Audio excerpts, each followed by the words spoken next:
Maayong buntag sa tanan. Dugay-dugay may makahimog video no. Kuan, mag-harvest mi karon sa kaning mga nauna nga naputos na mo. Nagtukod dai mi aning kawayan kay grabing hangin ato mga niaging semana. Ngun anay na lang taon pagkatukod kay dali-dali man. Supposedly dili gid tayo ngun ani. Kuan gid siya, bipod ang pagkatira. Kadto lang ipakita ra gid lang. Naay kaniyo na una na mo ni og kuan kay hirig niya atong mapay pag 3 weeks man siguro to nga kuan. So inani ang nindot yun nga kuan no, ligon gyud siya nga pagka kuan tukod pero kay laging dali-dali na nya kami ra pong duha gud gatira ani sa gingan to. Mantinel lang sa taginani, tagsa lang. So harvest mi karon bisan og bubarato pa ang presyo pero murag naman ni musaka. Mga June daw musaka na ang presyo. Pero lang, kung gyud tay mahimo no nga mga farmers ba once nga harvestable lang ato ang kuan produkto, di mo ginata na pwede ma-extend. Maybe ma-extend pa nimo for another week pero bulan adi kina siya pwede.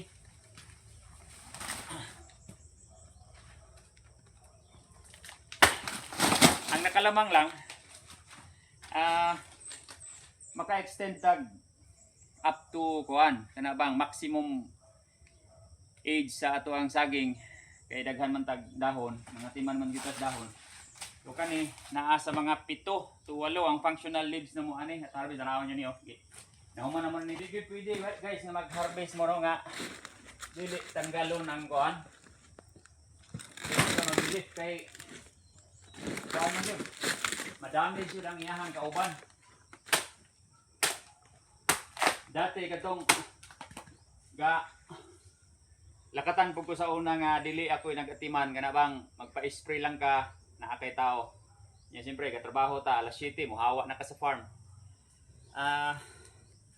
Di gid ko maka-testing, ko maka-try ngayon ani ang dahon at harvest nga naa kay unom 5 pero 5 bihira kay nang 5 din sa karon kay gwapo man gyud na kuan pud siya ba nga natunog nga panahon nga ting-init. So gwapo gyud ang dahon. Maka kani at 11 weeks old naman gyud nga mo ang pula. So maximum gyud may sa age sa calibration nasa mga 47, 48. So mo lang gyud lamang nga punto basta kay maka-spray jud kag dahon, makaatiman ka sa dahon. So makapaburot kag maayo.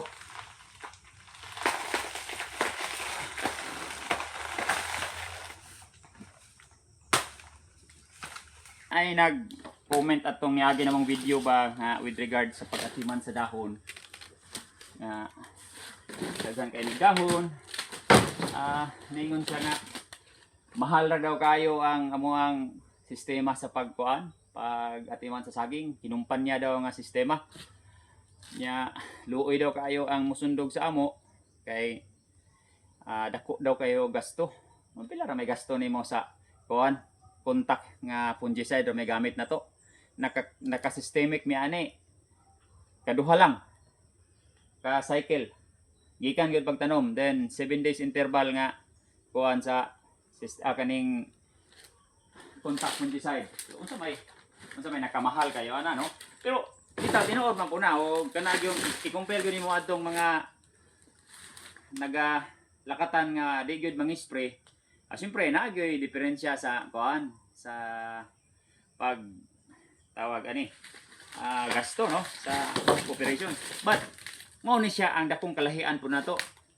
Wa na moy dahon during harvest. Usahay imo pa yung pugson og kuan bisan og 9 weeks, 10 weeks old pa.